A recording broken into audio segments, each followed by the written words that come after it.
നഗരത്തെ വിറപ്പിച്ച് പുലിക്കൂട്ടങ്ങൾ. തൃശൂർ നഗരത്തിലാണ് പുലികൾ വ്യത്യസ്ത വേഷങ്ങളിലായി ഇറങ്ങിയത്. പ്രത്യേക തരത്തിൽ ചുവടുവെച്ച് സ്ത്രീകൾ ഉൾപ്പെടെ പുലിക്കളിയിൽ അണിചേർന്നത് കാണാൻ നിരവധി പേരെത്തി.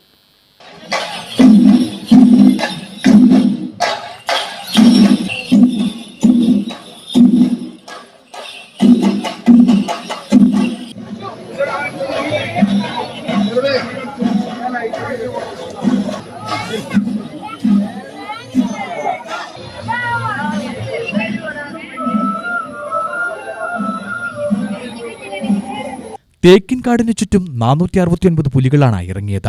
ഇത്തവണ ഇറങ്ങിയത് 9 പുലിക്കളി സംഘങ്ങൾ. പൂരനഗരത്തിൽ പുലിക്കളി മാമാങ്കം. ഉച്ചകഴിഞ്ഞ് 4:30 സ്വരാജ് റൗണ്ടിൽ തെക്കേ ഗോപുരനടയ്ക്ക് സമീപം വിളയന്നൂർ ദേശം സംഘത്തിന് മന്ത്രിമാരും MLAയും ചേർന്ന് ഫ്ളാഗ് ഓഫ് ചെയ്തു. വിയൂർ യുവജന സംഘം, അയ്യന്തോൾ ദേശം പുലിക്കളി സംഘാടക സമിതി, സീതാറാം മിൽ ദേശം, ചാക്കുമുക്ക് ദേശം, ശങ്കരൻകുളങ്ങര ദേശം പുലിക്കളി ആഘോഷ സമിതി, നൈക്കനാൽ പുലിക്കളി സമാജം, പാട്ടുരയ്ക്കൽ ദേശം കായിക സാംസ്കാരിക സമിതി, വിളയന്നൂർ ദേശം പുലിക്കളി സമാജം, കുട്ടൻകുളങ്ങര എന്നിവയാണ് സംഘങ്ങൾ. നിശ്ചല ദൃശ്യങ്ങളും പുലിക്കളിയുടെ അകമ്പടിയായി. പുലിക്കളിക്ക് 50 ലക്ഷം രൂപയുടെ ഇൻഷുറൻസും കോർപ്പറേഷൻ ഒരുക്കിയിട്ടുണ്ട്.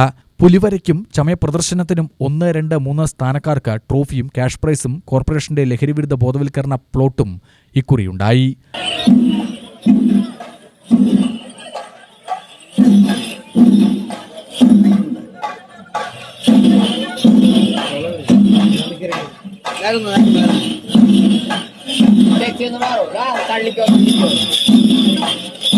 Marico മേത്തു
UTV news Palakkad.